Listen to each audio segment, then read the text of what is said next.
कथा में प्रवेश करते हैं।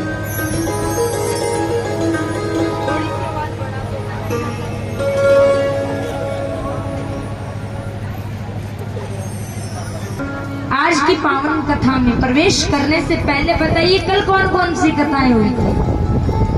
हैं? बताइए।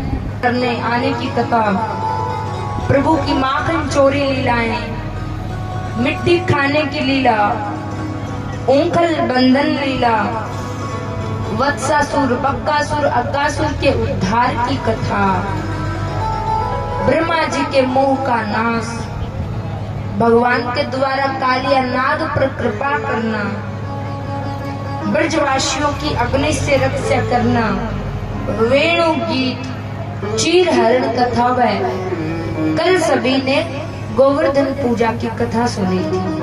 तो कल यहाँ तक की कथाएं सुनी थी। सबको याद आ गया? एक बार दोनों हाथ उठा के बोलिए, जोर से बोलिए। कथा में श्रवण किया था कि भगवान श्री कृष्ण ने ब्रज में इंद्र की पूजा बंद करवा दी और इंद्र की जगह किसकी पूजा करवाई? गोवर्धन महाराज की पूजा करवाई। उधर इंद्र को पता लगता है कि ब्रजवासियों ने कृष्ण के कहने पर मेरी पूजा बंद करवा दी। इंद्र को अपने पद का अभिमान था और आज इंद्र अपने घमंड में ये तक भूल गया कि कृष्ण परमात्मा है। इंद्र ने क्रोध में आकर के अपने प्रलयकारी बादलों को आज्ञा दी कि तुम जाकर के ब्रज में इतना बरसो कि पूरे ब्रज को पानी से डुबो डालो। कार्तिक के महीने में भयंकर गड़गड़ाहट के साथ पानी की मोटी मोटी बूंदें बरसना शुरू हुई। अब देखिए, कार्तिक के महीने में वैसे ही बहुत ठंड होती है।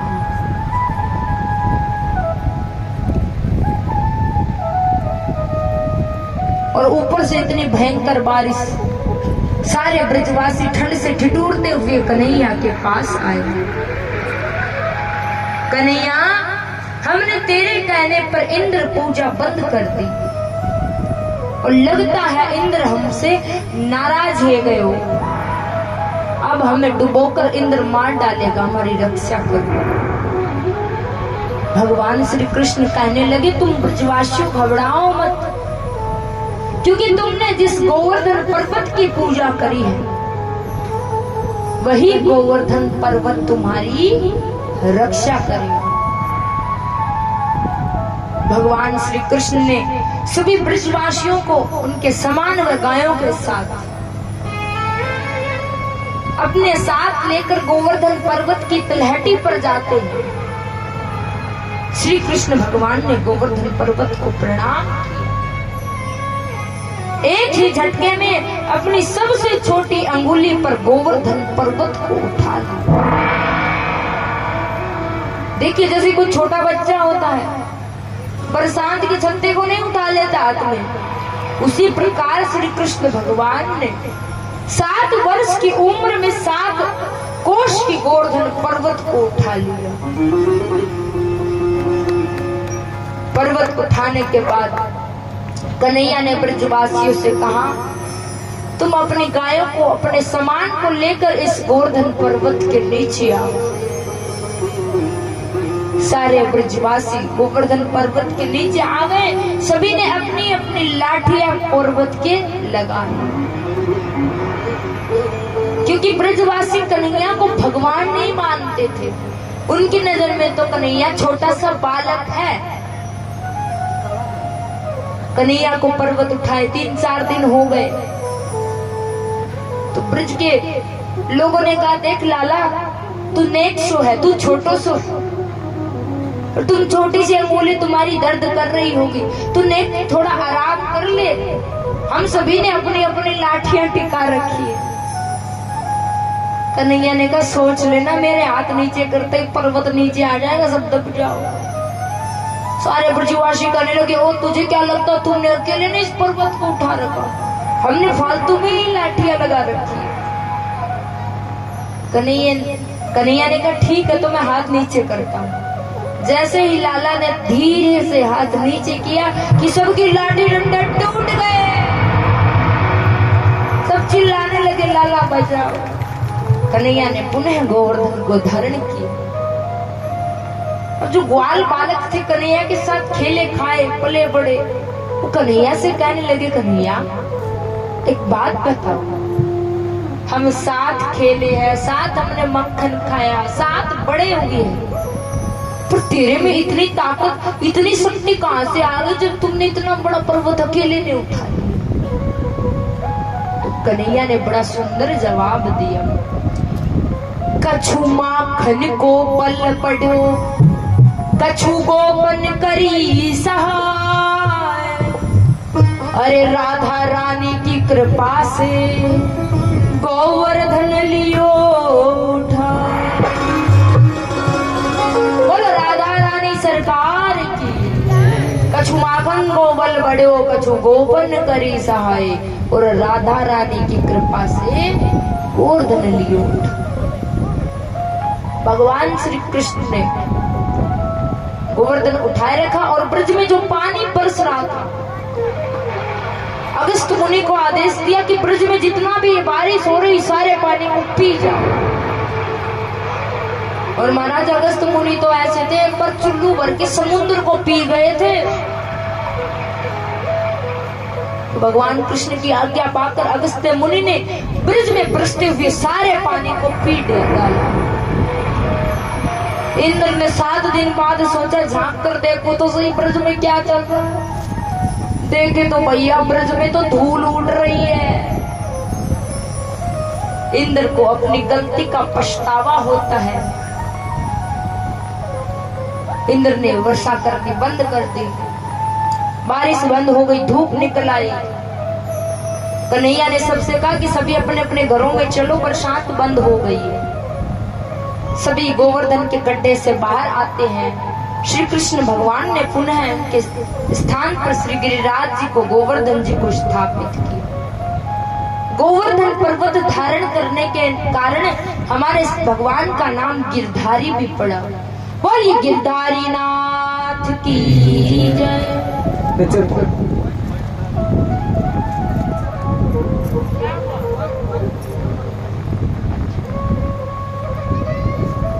बोलिए कृष्ण कन्हैया लाल की जय।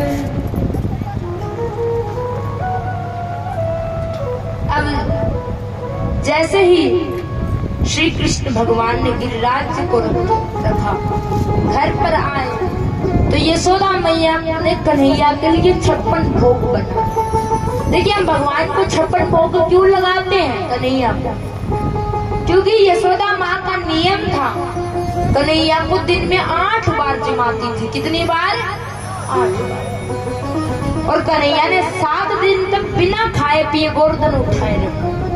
तो यशोदा मैया ने 7 दिन के हिसाब से 8 बार लगा लो, 7 × 8 = 56 भोग बनाए और लाला को जिमाए। इंद्र एकांत में गोमाता को लेकर के भगवान कृष्ण से माफी मांगने आता। आकाश गंगा एवं सुरभि गाय के जल से अभिषेक करता है। गायों और ग्वालों की रक्षा के कारण भगवान का एक नाम गोविंद भी दिया। इंद्र ने भगवान से माफी मांगी। इस प्रकार प्रभु ने गोवर्धन पूजा करवा कर इंद्र के अभिमान को नष्ट करे। बोलिए कृष्ण कन्हैया लाल की जय।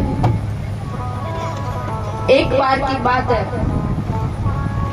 नंद बाबा ने एकादशी का व्रत किया। आप में से कितने लोग एकादशी करते हैं? 11 का व्रत कितने लोग करते हैं?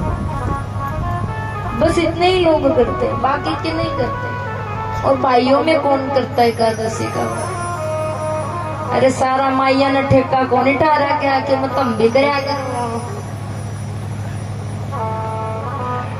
देखिए एकादशी का व्रत, 11 का व्रत सबसे बड़ा व्रत है। इसको बच्चे, बूढ़े, भाई लोग सब रख सकते हैं, क्योंकि दुनिया में सबसे बड़ा अगर व्रतों में कोई व्रत है तो वो है एकादशी का व्रत। अब भले ही कोई व्रत करो या ना करो, परंतु एकादशी जरूर करो, क्योंकि एकादशी के व्रत का पुण्य कभी खत्म नहीं होता। एकादशी के व्रत का पुण्य हम दूसरे इंसान को दे सकते हैं। सबसे बड़ा व्रत एकादशी का। नंद बाबा ने 11 का व्रत किया, 81 का व्रत किया। अब पहले के जमाने में घड़ी तो होती नहीं, जब जागो तभी सवेरे। नंद बाबा दिन भर भूखे थे, रात को सो गए, सो भूख के मारे जल्दी आंख खुल गई, और जबकि मध्य रात्रि का समय था, नंद बाबा ने सोचा सुबह हो गई और नहाने के लिए नदी पर चले गए। जैसे ही यमुना जी के किनारे कपड़े रखे, यमुना जी में नहाने के लिए प्रवेश किया कि जल के देवता वरुण के सेवक नंद बाबा को पकड़कर वरुण लोक ले जाते। सुबह होती है, पूरे ब्रज में हल्ला मच जाता है कि नंद बाबा को कोई उठा कर ले गया। श्री कृष्ण भगवान ने यमुना तट पर कपड़े देखे तो समझ गए कि यमुना जिस पे नहाने आए थे। तुरंत ठाकुर जी ने यमुना जी में छलांग मारी, वरुण लोक जाते।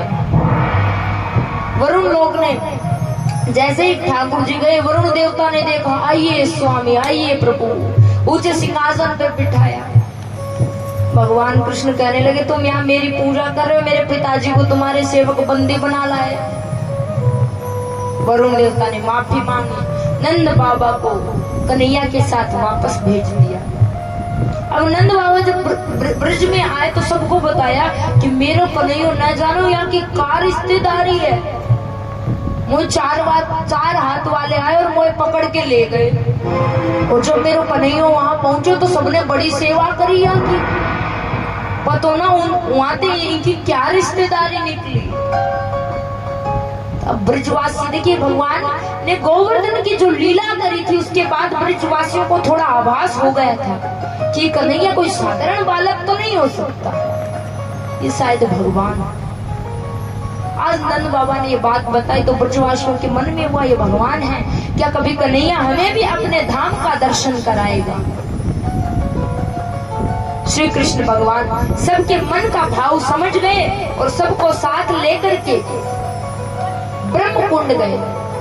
सबसे कम ब्रह्म कुंड में छलांग लगाओ, सबने छलांग लगाई। जो ही ब्रह्म कुंड में छलांग लगाई, सबने अपने आप को वैकुंठ में पाया। सबकी 4-4 हाथ थे।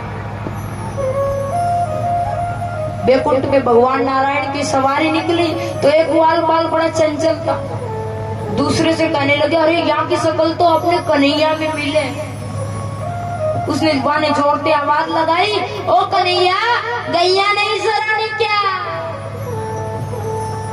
भगवान के पास सदाए बोले, बच्चों शोर मत करो, ये गैया नहीं चराती, हमारे स्वामी है। उसी समय ग्वाल बालक ब्रजवासियों के मन में भाव आया, जहाँ यशोदा मैया कन्हैया को लोरी नहीं देती, नंद बाबा कन्हैया का पालन नहीं करते, और जहाँ हमारा कन्हैया गैया नहीं चराते, ऐसे वैकुंठ में नहीं रहना हमको। इस वैकुंठ से तो हमारा वृंदावन श्रेष्ठ है। जैसे ही सबके मन में ये बात आई, सबने अपने आप को वृंदावन में पाया। तो महाराज वृंदावन की महिमा तो वैकुंठ से भी अधिक है। जो वृंदावन में रहने लग जाता, फिर उसकी वैकुंठ जाने की इच्छा नहीं होती है। इतना श्रेष्ठ है वृंदावन। बोलिए वृंदावन धाम की। यहाँ से आगे महाराज की कथा आरंभ होती है। देखिए महाराज कथा आरंभ होने से पहले ध्यान से समझिए महाराज है क्या, क्योंकि लोग रासलीला महाराज को गलत अर्थों में, गलत शब्दों में प्रयुक्त करते। देखिए पहली बात तो ये है कि महाराज के अंदर संगीत, नृत्य और साहित्य यानी गाना बजाना, नाचना, ये चीजें शामिल हैं। इसमें कोई काम का प्रवेश नहीं है। दूसरी बात, जब भगवान कृष्ण ने महारास लीला करी तब उनकी उम्र मात्र 7 वर्ष थी। कितनी वर्ष थी? 7-8 वर्ष। तो एक बात बताइए, 7-8 साल का अगर बच्चा माताओं के बीच नाचता, क्या उसके अंदर काम वासना है? क्या उसका दिमाग में गंदगी है? हम इस दृष्टि से भी देखें तो महाराज अति शुद्ध लीला। तीसरी बात, गोपी। लोग गोपियों को साधारण स्त्रियां समझते हैं, किंतु देखिए ये गोपियां कोई साधारण स्त्रियां नहीं, ये गोपियां तो बड़े बड़े संत, बड़े बड़े ऋषि मुनि गोपी बन के आए। गोपियों के अंदर स्त्री भाव नहीं है। गोपियां अपने आप को भूल गई। देह भान भूली हुई आत्मा का नाम है गोपी। बोलिए कृष्ण कन्हैया लाल की। तो महाराज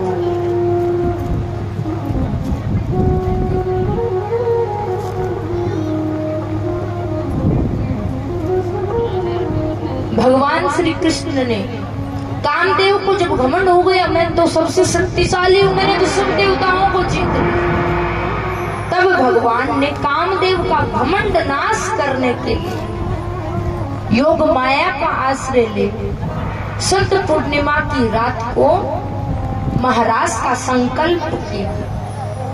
और कन्हैया ने संत पूर्णिमा की रात चंद्रमा की छटकते हुए उस वन में अपने दिव्य बांसुरी बजाई।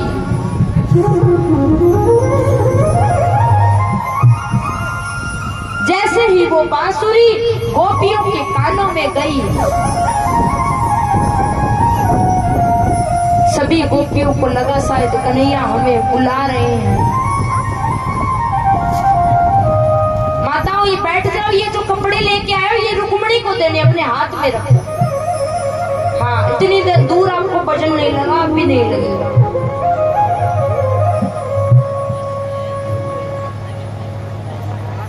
तो जैसे ही गोपियों के कानों में वो बांसुरी की आवाज गई, कोई गोपी स्नान कर रही थी, कोई गोबर लीपने का काम कर रही। जैसे ही बांसुरी कान में गई, गोबर लीपना भूल गई, गोबर के हाथों से ही दौड़ी आती। एक गोपी गाय को दूर रही थी, बांसुरी कान में गई, गाय दूर न छोड़ के दौड़ के चली जाती। एक गोपी भोजन बना रही थी, फल का तवे पर रख दिया, बांसुरी कान में गई, फल का छोड़कर दौड़ती। एक गोपी श्रृंगार कर रही थी, इतने में बांसुरी कान में गई, सो काजल की जगह आंख में कुमकुम लगा दिया।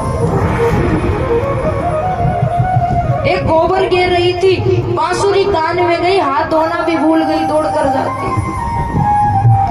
अगर गोपियों के अंदर स्त्री भान होता तो अपने आप को शीशे में देख कर जाती, मैं बढ़िया लग रही हूं कि नहीं। किंतु गोपियों के अंदर स्त्री भाव नहीं है, वो तो शुद्ध जीव का नाम गोपी।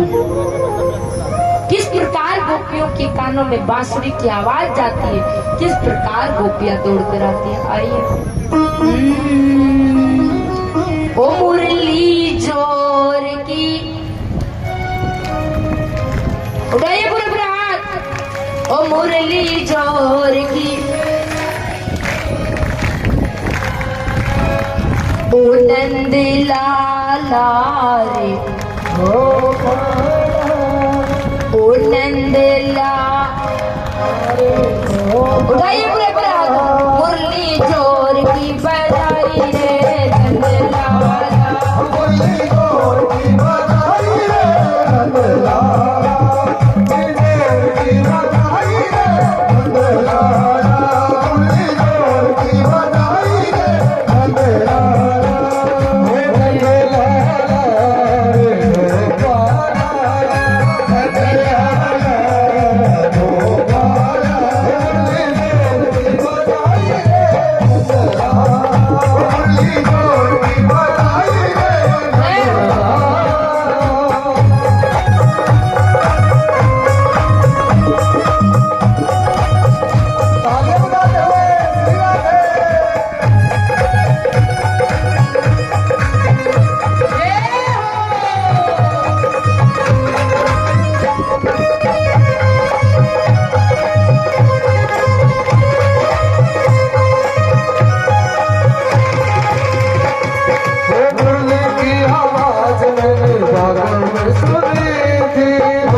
बिहारी लाल की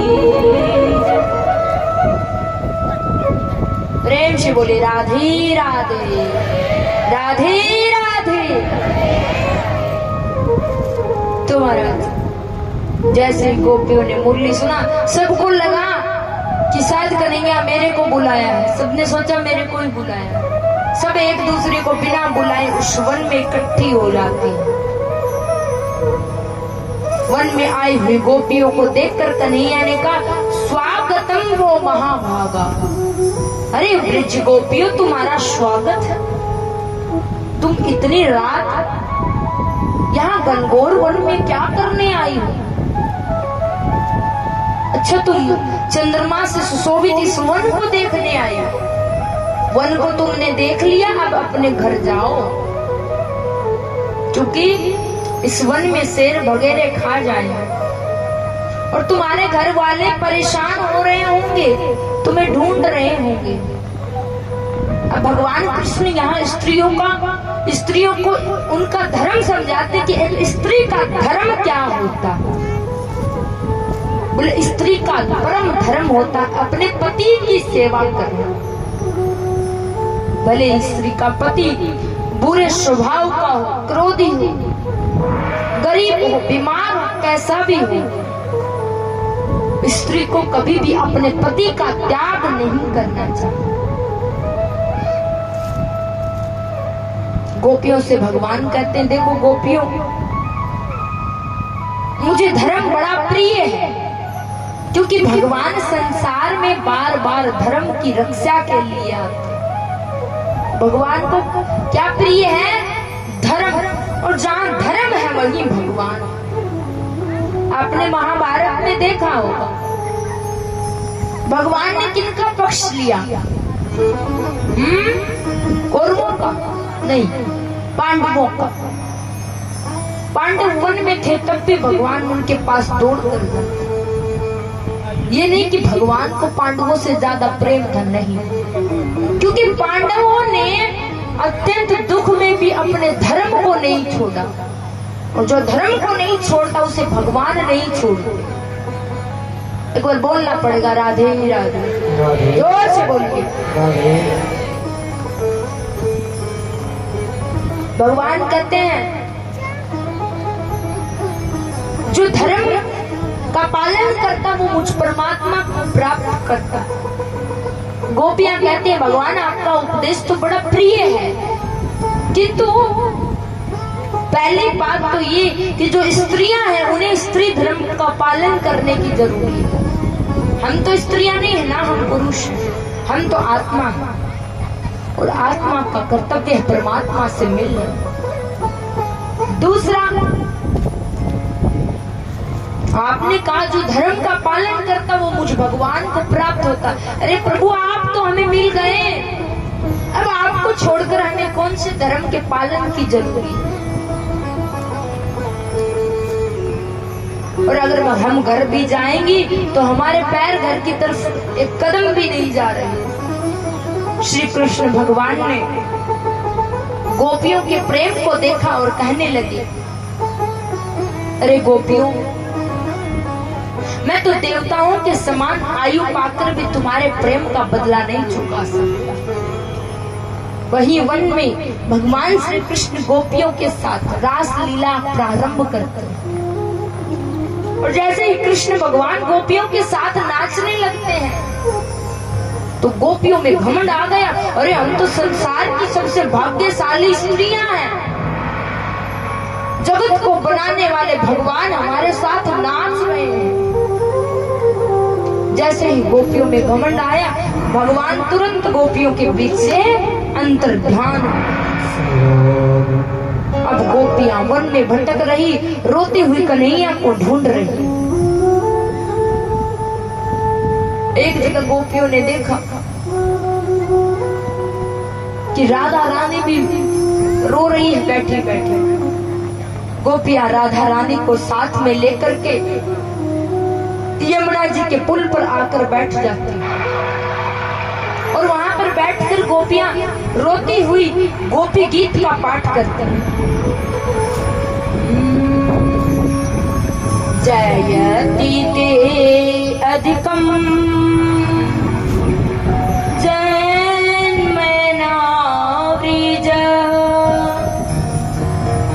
श्रेयत इंदिरा स्वदत्र ही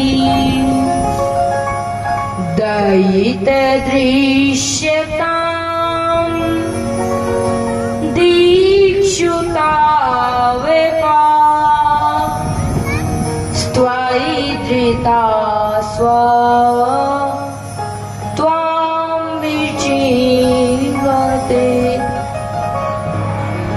गोपियों ने गोपी गीत का पाठ किया। भगवान कृष्ण उसी समय गोपियों के बीच में प्रकट हो जाते हैं। अब किसी गोपी ने कन्हैया का हाथ पकड़ लिया, किसी ने पैर पकड़ लिया, किसी ने पीताम्बर पकड़ लिया कि अब आपको नहीं जाने दे। अपनी चुनरी बिछाई और कन्हैया को वहां बिठा दिया। अब गोपियां तरह तरह से कन्हैया को उलाने देने लगे। भगवान कृष्ण कहने लगे, गोपियों मुझे उलाने मत दो, क्योंकि मैं तो तुम्हारे अंदर से जो गोपी गीत है इसको बाहर निकालने के लिए मैंने ये लीला करी थी। कहते जिसको अगर भगवान का दर्शन चाहिए तो गोपी गीत का पाठ करे 1 वर्ष तक लगातार नियम से। अगर कोई 1 वर्ष तक गोपी गीत का पाठ करे तो उसे श्री कृष्ण भगवान का दर्शन अवश्य होगा। पूरे गोपी गीत का पाठ करें। हमने तो एक श्लोक का गान किया। भगवान कृष्ण यमुना जी में स्नान करते हैं और वही यमुना जी के तट पर महारास लीला आरंभ करते हैं। महारास लीला से नहीं कोई बंद कमरे में हुई थी, खुले वन में हुई थी। देवी देवता महारास के दर्शन करने आते। माता पार्वती भी महारास में आने के लिए तैयार हो रही। भोले बाबा ने पार्वती जी से पूछा, देवी तुम कहाँ जा रही हो? पार्वती जी बोली, मैं तो महाराज में जा रही हूँ। भोले बाबा बोले, देवी हमें भी ले चलो, हमारा भी बड़ा मन कर रहा। पार्वती जी बोली, महाराज में आप नहीं जा सकते, क्योंकि महाराज में सिर्फ गोपियां ही जा सकती। तो शंकर जी कहने लगे, मुझे भी गोपी बना दो, अपनी साड़ी जरा पहना दो, गजरा लगा दो, घूंघटा कर दो। और वहां पर ब्रजराज अगर आपसे पूछे तो कह देना मेरी सखी है, मेरी सहेली है। भोले बाबा सुंदर साड़ी पहनते हैं, गजरा लगवाते हैं, पूरा स्त्री का गोपी का श्रृंगार करते हैं और बड़ा सा घूंघटा निकाल कर माता पार्वती के साथ किस प्रकार वृंदावन में महाराज में आते हैं। एक दिन वो भोले भंडारी फल के ब्रिज की नारी वृंदावन आ गए हैं, वृंदावन आ गए हैं। आइए भाई के साथ आइए तालियां बजाएंगे सभी, दोनों हाथ उठाते हुए आइए शंकर भगवान की। एक दिन वो भोले भंडारी फल के ब्रिज की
शंकर जी भी आए हैं, देवी देवता आए हैं, लेकिन जैसे ही देवताओं के ढोल नगाड़े बजे शंकर जी का भेद खुल गया। वहीं ब्रज में गोपेश्वर महादेव के रूप में प्रकट हुए।